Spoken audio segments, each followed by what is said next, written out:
비문학 시작할게요. 88쪽 펴봅시다. 자, 88쪽 보면은 과학 지문 이어서 하고 있어요. 화학적 친화력에 대해서 나오네요. 자, 봅시다. 자연 상태에서 산화구리에서 구리를 얻기 위해서 수출 넣고 가열하는 방법을 옛날부터 사용해 왔는데, 화학적인 관점에서 보면 이것은 산소가 구리보다 탄소와 더 잘 결합하는 성질을 이용한 것이라 할 수 있다는 거지. 그래서 18세기 이후 화학자들은 화합물을 만들 때 물질과는 더 잘 결합하는 정도, 즉 이것을 화학적 친화력이 있다라고 보고 이를 이제 밝혀내기 위해서 노력을 했다 이 말이에요. 18세기 막 베리만은 화학적 친화력의 규칙을 밝히기 위해서 물질 간의 상대적 인력을 추론하려고 했는데, 예를 들어서 어떤 화합물 A, B에서 물질 B가 다른 물질 C에 의해서 쫓겨나지만 또 다른 물질 D에 의해서는 쫓겨나지 않았다고 한다면 A에 대해서 친화력은 C, B, D 순대로 된다 이 말이야. 그래서 그는 이와 같은 방법으로 그때까지 알려진 물질들의 친화력 표를 막 다 작성을 했대요. 이를 받아들인 화학자들은 친화력 표를 정교해 가다 보면 어떤 규칙을 발견할 수 있을 거라 생각했는데, 그런데 이 방법으로는 한계가 있었는데 이 화학적 친화력을 일으키는 힘의 실체를 밝히기 어렵다라는 거야. 뭐 때문에 이렇게 친하지? 이걸 이제 밝힐 수가 없었다 이 말이죠. 친화력에 대한 연구는 19세기 돌턴이 제안한 원자 가설을 수용하면서 맞이하게 됐는데, 베르셀리우스는 원자가 가진 전기적 성질을 친화력의 근원이라고 생각하고 이전의 문제를 해결하려고 했대요. 베르셀리우스는 당시 발견했던 볼타 전지의 전극에서 기체와 금속이 분리되는 현상을 연구하여 원자는 플러스 또는 마이너스 두 가지 전하를 가지고 있으며, 마이너스 전자를 가진 원자는 전기력에 의해서 플러스를 가진 원자와 결합한다고 주장을 했다 이 말이야. 그래서 우리가 보통 서로 다른 것을 끌리잖아요, 그렇죠? 이 이론은 다른 전하를 가진 원소끼리 결합하는 것은 잘 설명할 수 있었지만 같은 전하를 가진 원소끼리 더 강하게 결합하는 것은 설명하기 어려웠다라는 거죠. 그러니까 원래 그냥 다른 것끼리만 붙으면 그런갑다 했는데 같은 것끼리 오히려 더 강하게 붙었다 이 말이지, 그치? 이 베르셀리우스가 해결하지 못했던 문제는 20세기 이후 원자의 실제가 규명되면서 설명하게 됐는데, 원자는 플러스를 가진 핵과 마이너스를 가진 전자가 전기전 균형을 이루고 있습니다. 그리고 이 핵 주에는 일정 거리를 두고 전자가 들어갈 수 있는 여러 겹의 껍질이 있는데, 가장 바깥 껍질, 즉 최외곽을 채우면 안정된 상태가 된다는 거지. 최외곽에 전자가 남거나 모자라는 원자들은 전자를 버리거나 얻어 이온이 됨으로써 안정된 상태가 되려고 한다는 거지. 그래서 이온들끼리는 전기적 인력을 서로 결합할 수 있는데, 이것은 앞에서 이 베르셀리우스가 설명했던 것이기도 했죠. 그런데 최외곽에 전자를 채우는 것은 원자들끼리 전자를 공유하는 것도 가능한데, 최외곽에 전자가 모자란 원자끼리 전자를 공유하여 결합하면 두 원자 모두 최외곽에 전자가 다 채워져가지고 안정되는 상태가 된다라는 거지. 그래서 지금은 이 화학적 친화력을 어떻게 설명한다면, 원자들이 보다 안정된 상태가 되려는 경향을 화학적 친화력으로 본다라는 이제 내용이에요. 그래서 우리가 시기별로 이 화학적 친화력을 어떻게 설명하는지에 대한 내용이 나온 거죠, 그죠? 그러면 1번에 적절한 것은 선생님 아까 전에 시대별로 설명한다 했잖아, 그치? 그러면 적절한 것은 4번이겠죠, 그쵸? 그리고 2번에 알맞지 않은 거네요. 여기서는 최각을 이거의 나트륨이죠, 그쵸? 버리는 것을 보여줌으로써 원자가 이온화에 되려는 거 맞죠? 그리고 전기적인 인력에 의해서 붙는 거잖아요, 그치? 가도 맞겠고요. 최각의 전자가 모자라는 원자들이 막 이게 모자랐잖아요, 그치? 근데 붙으면서 채워지잖아요. 그러니까는 결합 공유하는 거 맞겠죠, 그쵸? 같은 성질끼리 원자가 결합하는 거잖아, 그지? 그러면 이건 베르셀리우스가 설명하지 못했던 결합 맞겠고, 나중에 설명이 됐잖아, 그지? 답은 5번인데 어디가 틀렸냐면, 모두 CI가 전자를 얻고 있어요. 여기서는 가는 이온들끼리 전기적 인력에서 결합을 보여주는 거잖아요. 그치? 그래서 가는 전자를 얻는 것이 아니겠죠. 그치? 왜냐면은 이 NA랑 CI가 결합하는 거잖아요. 그죠? 그래서 하나의 전자를 얻는다라고 볼 수는 없겠지. 가 때문에 틀렸네. 그지? 그래서 5번이고요. 뒤로 넘어가면, 자, 여기서는 이 사다리를 완성해 보는 거야. 1문단은 화학적 친화력의 개념이죠. 그러면 봐봐. 1문단이 이쪽으로 가야 돼. 그러면 이렇게 하나 만들어야겠죠. 그래야지 이렇게 가겠지. 그치? 이렇게 만들고요. 자, 2문단은 어디로 가야 되겠어요? 물질 간의 상대적 인력이 가야 돼. 그러면 이렇게 밑에 하나 있어야겠죠. 그래야지 이렇게 가겠지. 그치? 자, 그리고 3문단은 원자 가설로 가야겠네요. 그러면 요렇게 하나 있어야겠죠. 그래야지 이렇게 가겠죠. 그래서 추가적으로 그릴게. 이렇게 요렇게 이거 추가적으로 그리시면 될 것 같아요. 자, 밑에 있는 빈칸 채워봅시다. 인력이고요. 그리고 밑에 보면 전기적 성질, 그리고 볼타 전지, 그리고 밑에 원자 최외각, 그리고 이온, 그리고 마지막에 공유입니다. 여러분 공유 쓰시면 돼요. 자, 옆에 어휘 순서대로 추론, 근원, 균형, 결합, 그리고 5번의 실체 동그라미, 그리고 6번의 경향 동그라미 하시면 됩니다. 됐죠? 자, 넘기면 집중호우의 원리 나오거든요. 우리가 비가 갑자기 막 많이 내리는 거 있잖아. 그게 어떻게 이제 내리게 되는지에 대해 설명한 거라 생각하시면 돼요. 자, 일반적으로 1시간에 30mm 이상 또는 하루에 80mm 이상 비가 내릴 때, 그리고 연 강수량의 10% 이상에 해당되는 비가 내릴 때 이걸 집중호우라고 하는데요. 그런데 짧은 시간 내에 어떻게 이처럼 많은 비가 내릴 수 있을까?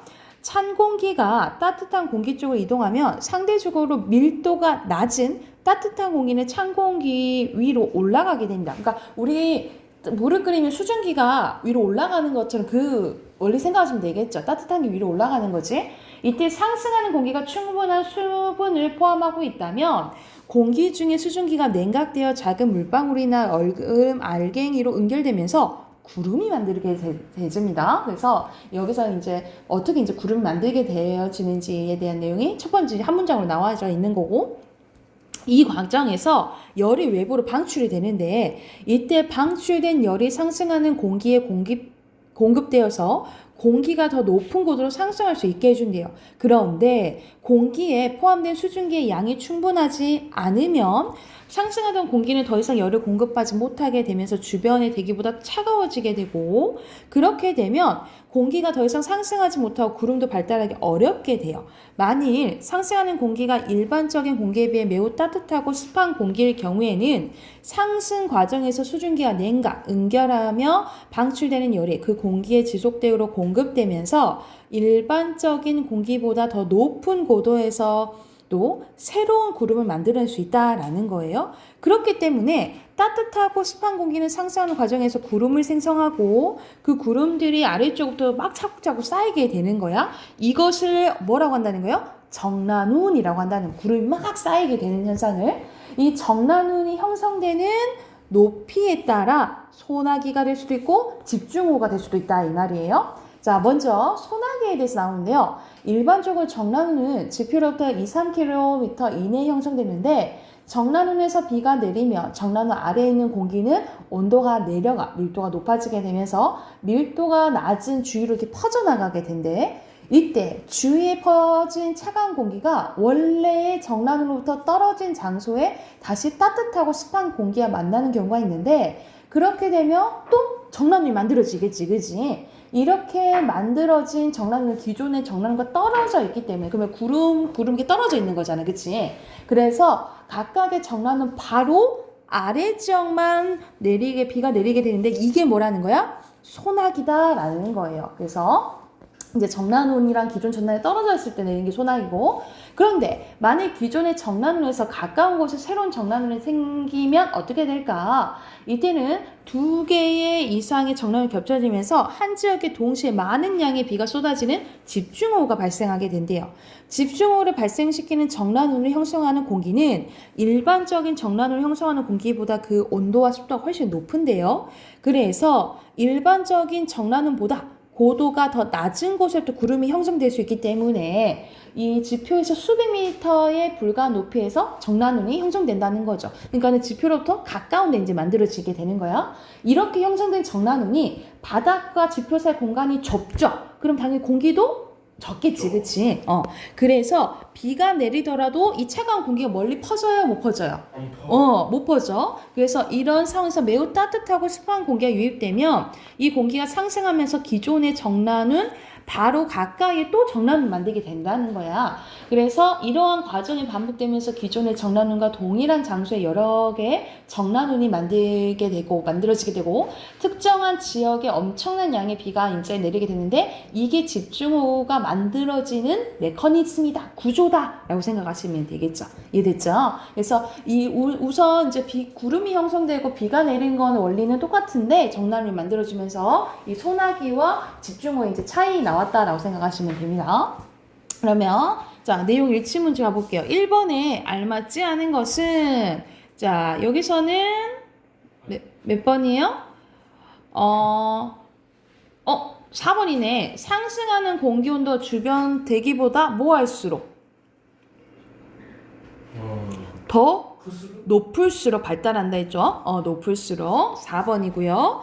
자, 그러면 여기서 이제 정난운이 막 만들어졌네, 그죠? 자, A 봐보자. A와 바다가 지표 사이 공기양이 많을수록 집중호우가 있죠. 높아져요? 아까 전에 뭐라 했어? 사이가 좁을수록, 그치? 좁을수록 만들어질 가능성이 많다 그랬잖아, 그치? 공기정의 턱도. 1번부터 틀렸네. 1번이고 나머지는 맞다 생각하시면 되고요. 뒤로 넘기면 여기서는 간단하게 해당되는 거 문단 연결하는 거네요. X표 표시하시면 됩니다. 그리고 밑에는 빈칸, 낮은, 그리고 음결, 그리고 정난운이고요. 그리고 집중호우입니다. 나 그런데.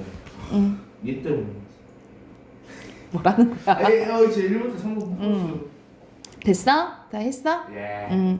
옆에 빈칸 순서대로 밀도, 습도, 고도고요. 순서대로 니은, 기역, 디귿 연결하시면 됩니다. X 짝대기 하시면 되겠죠?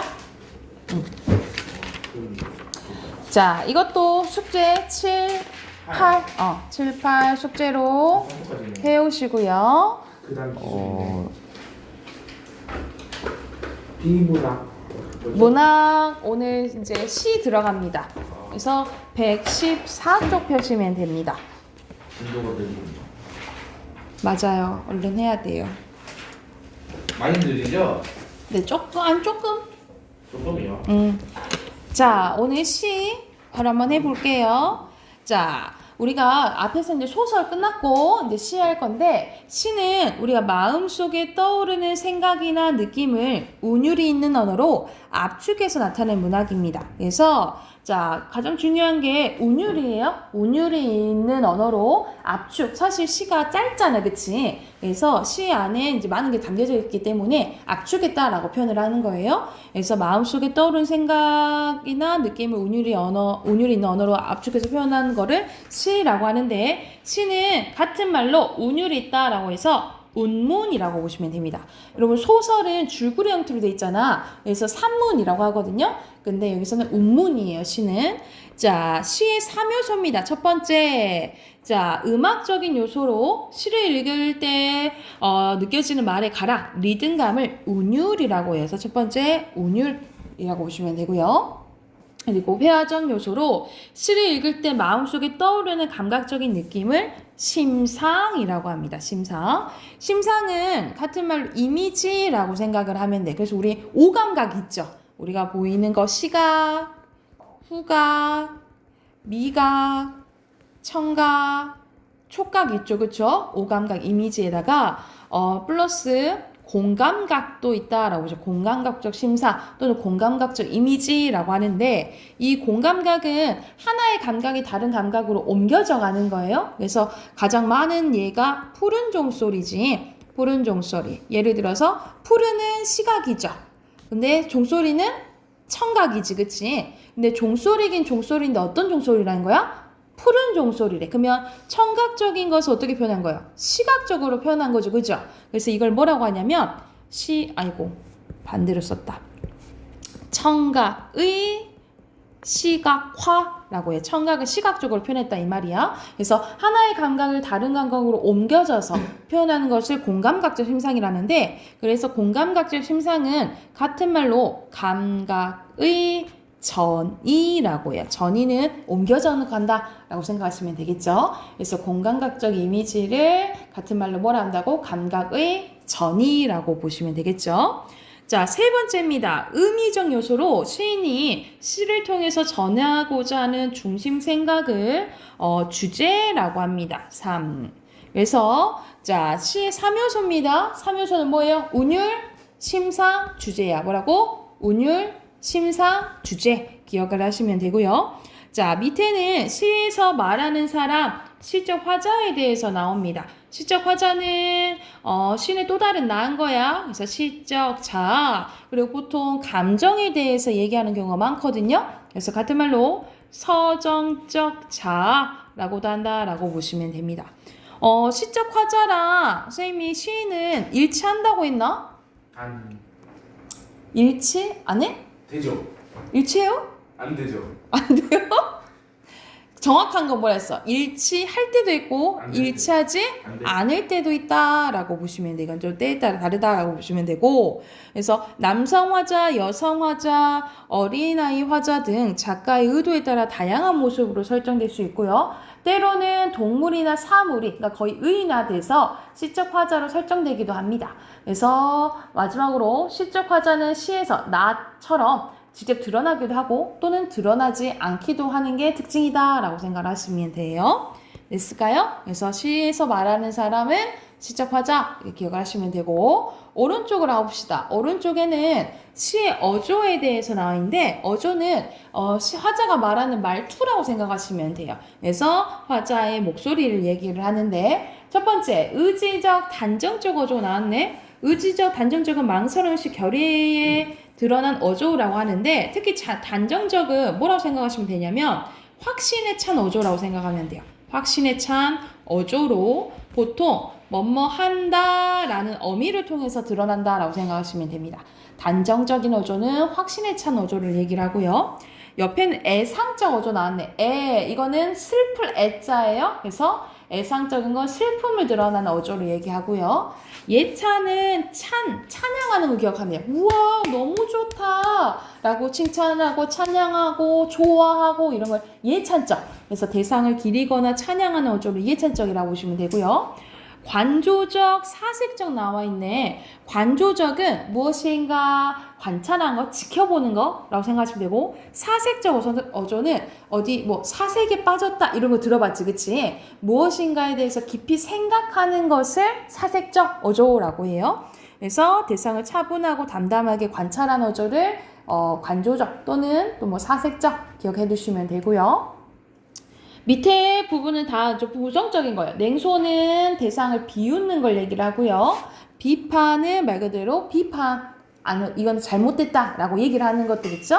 그래서 이 밑에 있는 냉소적이라는 비판적인 조금 부정적인 태도라고 생각하시면 되고 어조는 시적 화자의 태도나 시의 분위기와 관련이 되거든요. 그래서 이 시의 어조를 살피면 뭘 알 수 있다. 시의 전체적인 정서, 분위기, 더 나아가서 주제도 파악할 수 있다. 그러니까 시의 어조를 잘 파악할 줄 아셔야 되겠죠. 그죠? 그러면 밑에 네 문제 있잖아요. 그치? 1, 2, 3, 4번 문제 풀고 넘어갈게요. 지금 바로 한번 풀어보세요.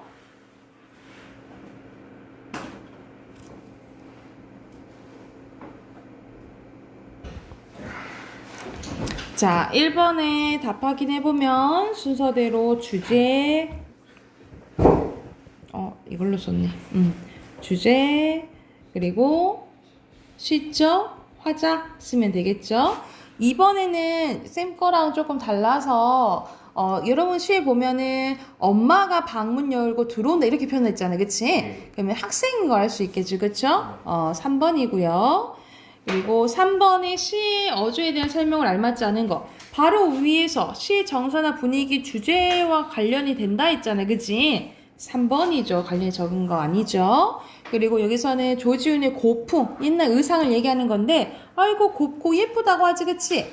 예찬이죠. 칭찬하는 거.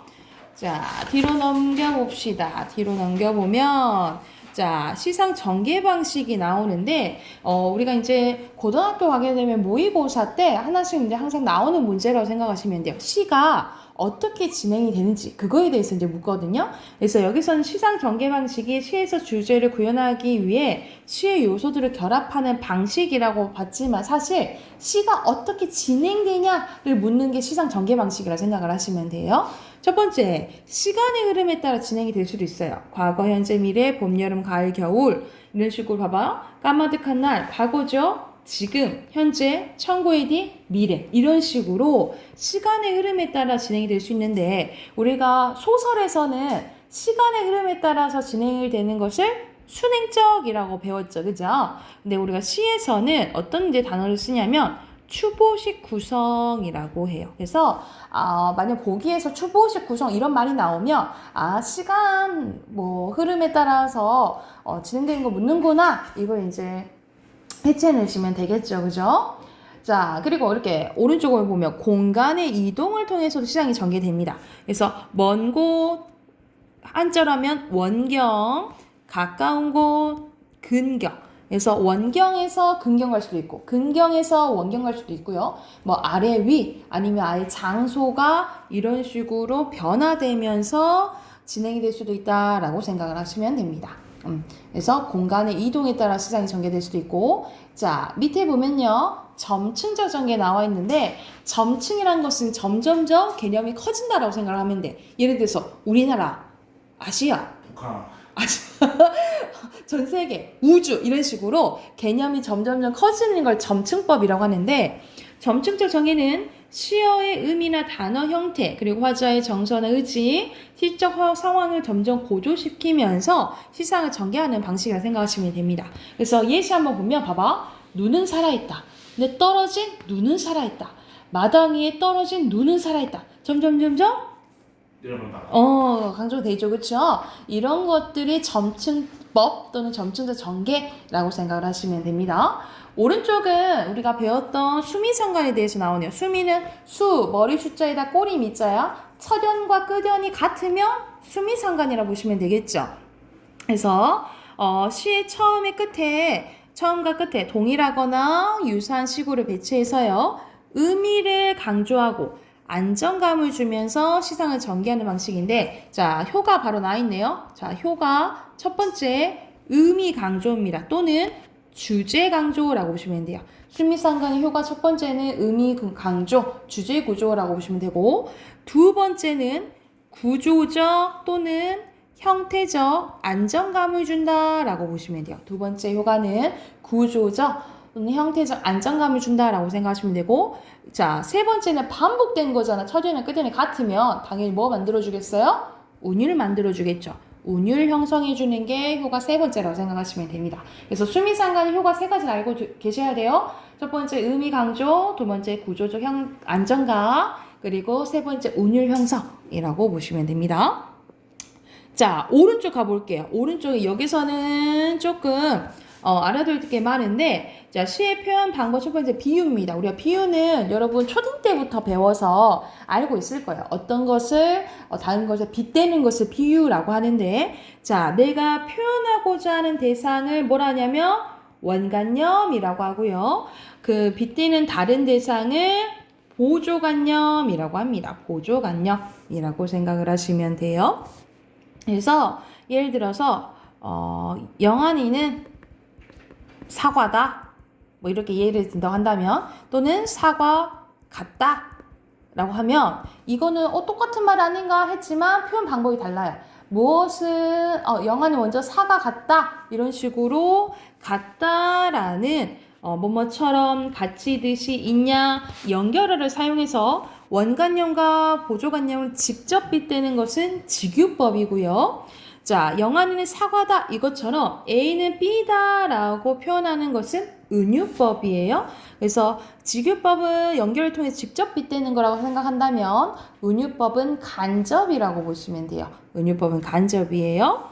그리고 사람이 아닌 것을 사람처럼 표현하는 거 우리가 의인법. 그래서 우리가 직유, 은유, 의인을 기본적으로 알고 있죠. 그지? 근데 비유에 이것만 알아둬서는 안 돼. 추가적으로 자, 의인법보다 개념이 좀 큰 거예요. 무생물을 생물처럼 표현하는 게 있는데 자, 그거를 화류법이라고 합니다. 화류법. 자, 화류법은 무생물은 자기 혼자 움직일 수 없잖아. 그치? 움직일 수 없는데 움직이는 것처럼 표현하면 화류법이라고 보시면 되고요. 자, 그리고 어떤 대상의 부분이나 속성을 가지고 그 대상의 전체를 나타내는 표현 방법이 있는데 이걸 대유법이라고 합니다. 예를 들어서 강산, 우리가 강과 산을 뭐라고 해석을 하냐면 자연이라고 해석을 하거든요. 우리가 사실 강산은 자연의 일부분이잖아요. 그치? 이런 식으로 일부분으로 전체를 나타내는 건 무슨 법? 대유법이라고 생각하시면 돼요. 자, 한 가지 더. 자, 속담이 나오면 속담도 하나의 비유 방법이거든요. 속담이 나오면 풍유법이라고 기억을 해주시면 됩니다. 그래서 속담도 비유법 중에 하나예요. 만약 비유 방법으로 부를 때는 풍유법이라고 부른다라고 생각을 하시면 됩니다. 그래서 화류법, 대유법, 풍유법도 비유법 중에 일부분이다 라고 기억을 해두시면 돼요. 여기까지 됐을까요? 자, 근데 밑에 상징이 나와요. 자, 학생들이 시를 어려워하는 이유가 나는 이렇게 생각 안 했는데 막 다양하게 해석이 되잖아. 그지? 그래서 이제 시를 많이 어려워하는데 그건 상징 때문에 그래요. 자, 상징은 뭐냐면 비유랑 비슷하거든요. 빗대는 건 비슷한데 자, 개념 봐볼게요. 추상적인 관념이나 의미를 구체적인 사물로 표현하는 방법을 상징이라고 합니다. 자, 우리가 추상적이라는 것은 눈에 보이지 않는 걸 얘기하는 거고요. 구체적인 것은 눈에 보이는 걸 얘기하는 거야. 예, 대표적으로 우리가 비둘기 하면 뭐가 생각나지? 치킨. 아이고, 치킨이요. 네 비둘기 먹냐? 안 먹죠. 비둘기는 뭘 상징한다고 하지? Peace. 평화를 상징한다 하죠. 그쵸? 자, 비둘기는 눈에 보이지. 그치? 근데 평화는 눈에 보여요? 아니요. 눈에 안 보이죠. 그쵸? 이런 식으로 자, 눈에 보이지 않는 원관념을 눈에 보이는 보조관념으로 표현하는 것이 상징이라고 보시면 됩니다. 그런데 상징은 시에서 뭐가 안 드러나냐면 원관념이 시에서 드러나 안 드러나? 드러나지 않아요. 그래서 자, 다양하게 해석될 수 있는 요지가 있다라고 보시면 돼요. 그래서 보조관념이 1이면 원관념이 다라고 생각하시면 돼요. 그래서 많이 다양하게 해석할 수 있다라고 생각을 하시면 됩니다. 왜 그러냐면 봐봐. 비유는 1대1로 원관념이랑 보조관념이 다 드러나거든요. 그런데 상징에서는 원관념이 드러나지 않기 때문에 다양하게 해석될 수 있는 요지가 있다라고 기억을 해주시면 돼요.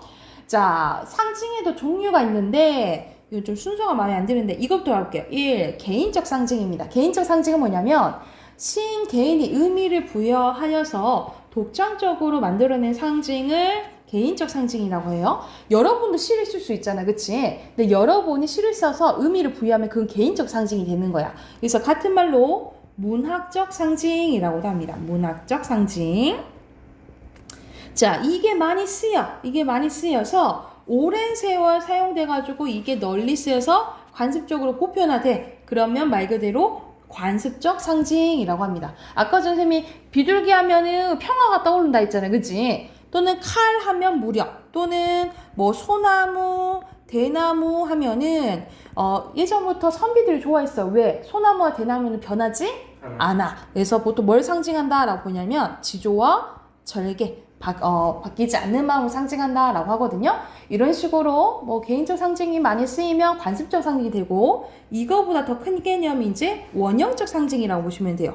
원형적 상징은 한 개인이나 민족을 넘어 오랜 역사 속에서 형성되고 되풀이되어 인류에게 유사한 의미로 불러일으키는 상징이라고 보시면 되는데, 쉽게 말하면 인간이라면 떠올릴 수 있는 이미지를 원형적 상징이라고 보시면 돼요. 우리가 물 하면은 뭐 생명력 또는 물로 우리가 씻잖아. 뭐 정화 아니면 뭐 여기서 죽음 뭐 이런 거 나오고, 예를 들어서 불 하면 무슨 이미지네? 불 하면 어떤 게 떠올라?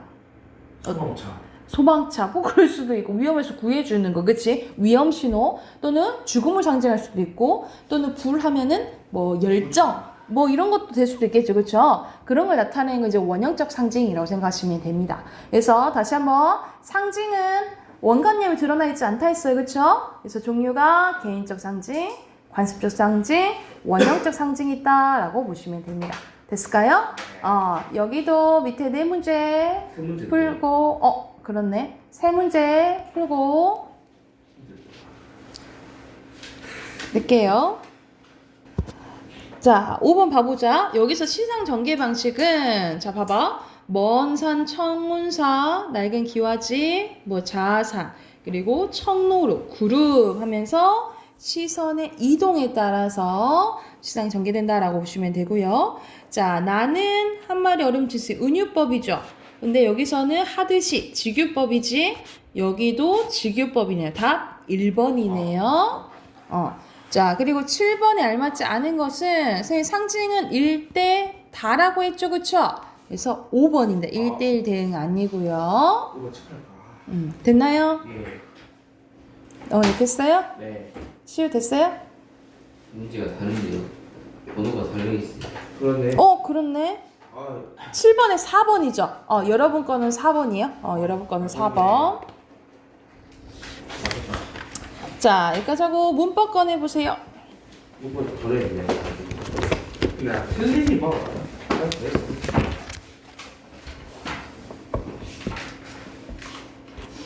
2, 4번만 풀면 돼요.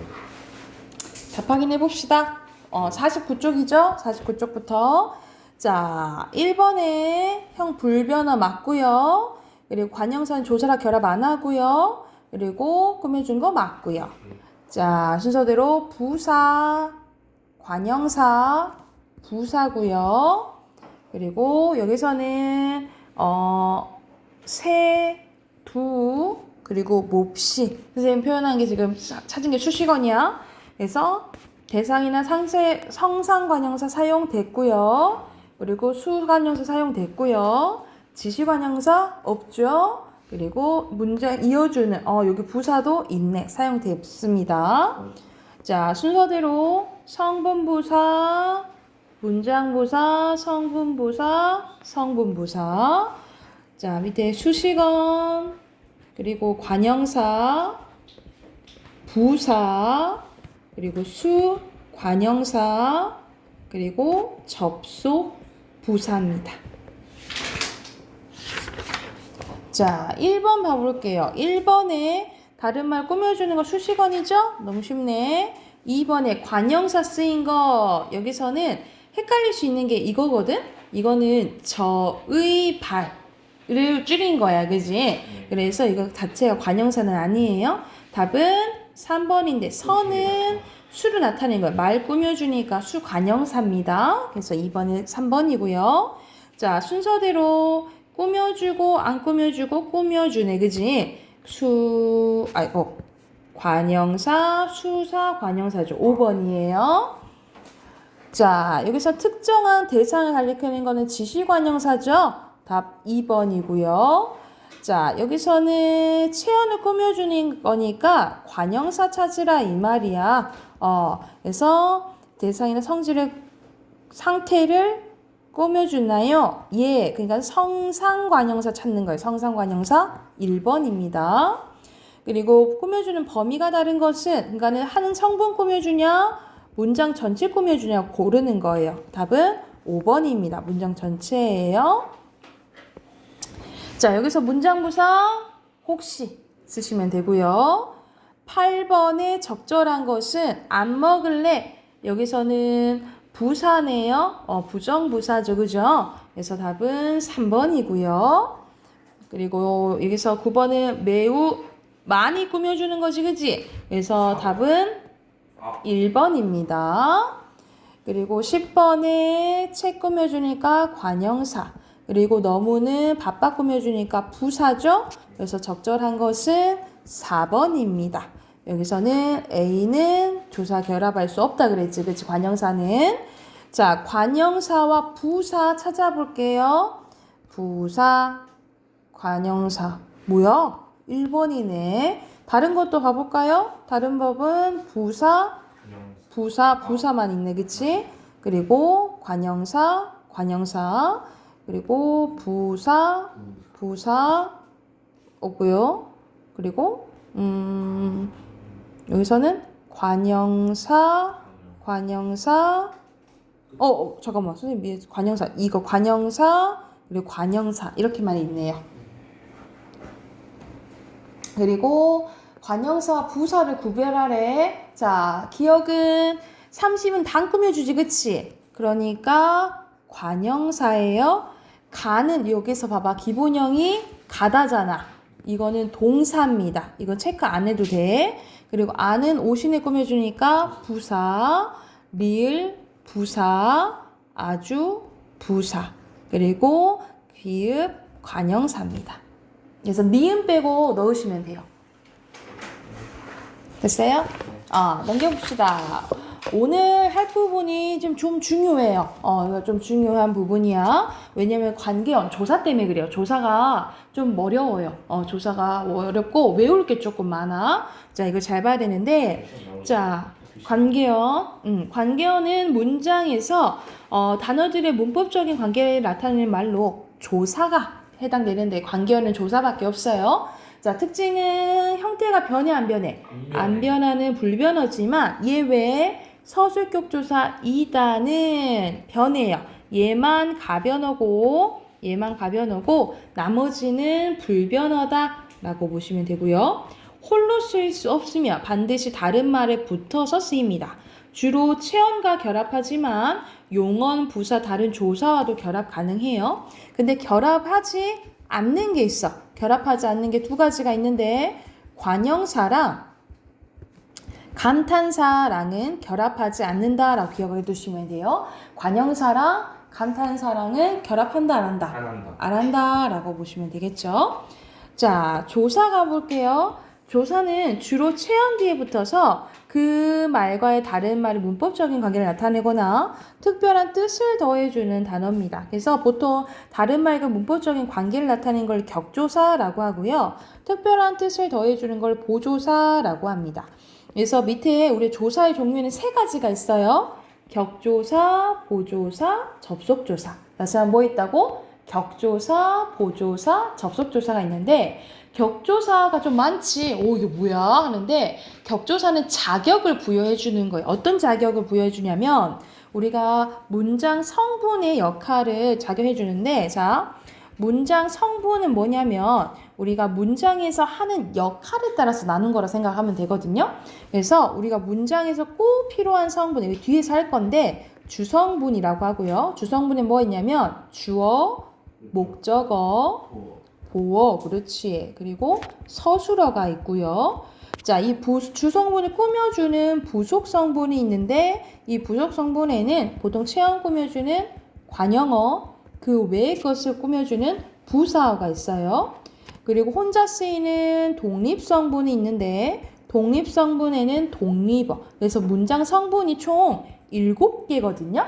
그래서 이 성분 역할을 만들어주는 게 격조사라고 보면 돼. 그래서 말 그대로 주어를 만들어주면 주격조사, 목적어를 만들어주면 목적격조사, 보어를 만들어주면 보격조사, 그리고 서술을 만들어주면 서술격조사 이렇게 본다라고 생각하면 돼. 이해됐을까요? 그러면 밑에 잠깐 표 봐보자. 자, 주어를 만들어준 주격조사에는 뭐가 있냐면 이가, 깨서, 에서가 있어요. 근데 보통 이가 생각하시면 돼요. 이가. 목적격 조사는 을, 를. 이거는 이제 외우셔야겠죠? 그리고 보격조사는 이 가가 있는데 선생님 주격조사가 이라면서요. 보격조사도 이 가인데 어디 앞에서만 이 가냐 이 가가 보격조사냐면 되다 아니다 앞에서만 보격조사라고 생각하시면 돼요. 이 되다 아니다 라는 서술어 앞에서만 이가가 붙으면 보어라고 생각하시면 되고요. 관형어를 만들어주는 관형격조사에는 의 하나 있어요. 의 하나. 그리고 부사격조사는 엄청 많거든요. 그래서 나머지 것들을 외우고 나머지를 부사격조사로 생각하면 돼요. 부사격조사 많으니까. 대표적인 게 에서, 에게, 의로라고 생각하시면 되고 호격조사는 호가 부를 호자야. 그래서 예를 들어 치우야, 영아나 이런 식으로 아야 그리고 뭐 주역 이런 것들 있죠. 이걸 호격조사라고 합니다. 그래서 이런 호격조사가 붙으면 독립어가 돼요. 독립어. 그리고 서술격조사. 서술의 역할하는 거는 앞에서 뭐 배웠어? 이다 배웠죠. 그쵸? 유일하게 하나라고 생각하시면 돼요. 이런 식으로 자 자격을 부여해주는 게 말 그대로 주어, 목적어, 서술 역할을 만들어주는 게 뭐다? 격조사다라고 기억을 해주시면 돼요. 격조사도 7개예요. 왜냐 문장 성분이 몇 개? 7개잖아. 그치? 그래서 격조사도 7개다라고 기억을 해주시면 되고 자 보조사입니다. 보조사는 앞말에 특별한 뜻을 더해주는 거예요. 그래서 자 대표적인 한정. 그래서 여러분 나는 너를 좋아해랑 난 너만 좋아해는 다르잖아. 그치? 한정. 그리고 은는 선생님 은는이가 붙은 거 주어 아니에요? 그럼 주격조사 아닌가? 하는데 은는은 보조사예요. 은는 보조사. 그리고 너도 좋아해. 그리고 존대를 나타내는데 요 있죠? 요 동그라미 놓죠. 요는 여러분 해요 했을 때 요가 붙으면 존댓말이잖아. 그치? 그래서 이때 요는 어미가 아니고 조사라고 기억하시면 돼요. 보조사예요. 보조사. 존댓말 나타내는 보조사고요. 그리고 부터까지가 보조사. 대표적인 보조사라고 생각하시면 돼요. 이것들은 다 보조사고요. 자, 접속조사는 두 단어를 같은 자격으로 이어주는 조사라고 생각하시면 돼요. 이게 무슨 말이냐면 예를 들어서 나는 사과와 배를 샀다 라는 문장이 있어요. 이 문장을 보면 나는 주어져 샀다 서술어야. 그치? 근데 사과 배를 을에 붙었으니까 이거 목적어죠. 그쵸? 근데 여기서 봐봐. 와 있죠? 와는 사과와 배를 연결시켜서 같은 목적어로 만들어주는 거예요. 이해됐어요? 그래서 이런 같은 자격, 같은 목적어로 만드는 역할을 하는 게 이 와라고 생각하시면 됩니다. 그래서 대표적인 접속조사는 과와 하고 랑이라고 생각을 하시면 돼요. 그래서 자 이거는 막 똑같은 와, 가 이건 달라. 예를 들어서 나는 수지와 결혼했다. 뭐라고 한다면 여기서 와는 접속조사인가? 이렇게 생각하면 안 돼. 여기서 나는은 주어고 결혼했다는 서술어고 수지와는 여기서는 부사예요. 부사어. 그래서 여기서 그러면 와는 부사격조사라고 생각하시면 되겠죠. 그죠? 그래서 이렇게 같은 자격으로 만들어주는지 안 만들어주는지를 봐야 된다라고 생각을 하면 돼. 이해됐을까요? 자, 마지막. 자, 품사 마지막입니다. 독립어입니다. 독립어에는 감탄사가 있죠. 그죠? 독립어는 문장에서 다른 성분과 문법적인 관계를 맺지 않고 독립적으로 사용되는 말이라고 생각하시면 돼요. 형태가 변하지 않는 불변어고요. 조사와 결합하지 않습니다. 선생님 아까 말했지? 조사와 결합하지 않는 게 관형사랑 감탄사 두 개밖에 없다고. 그리고 단독으로 문장을 이룰 수 있고요. 생략해도 문장이 성립한다. 그러니까 다른 데에 영향을 안 준다라고 보시면 되겠죠. 그래서 감탄사에는 놀람 느낌을 나타내는 감탄사, 부름을 나타내는 거, 그리고 대답을 나타내는 거, 그리고 무의미 없이 우리가 뭐 이런 것들 있죠. 이런 것들 다 감탄사라고 생각하시면 돼요. 이해됐을까요? 그러면 우리 품사 끝나는 거야. 그러면 옆에 53쪽부터 55쪽까지 우선 문제 풀게요. 55쪽까지.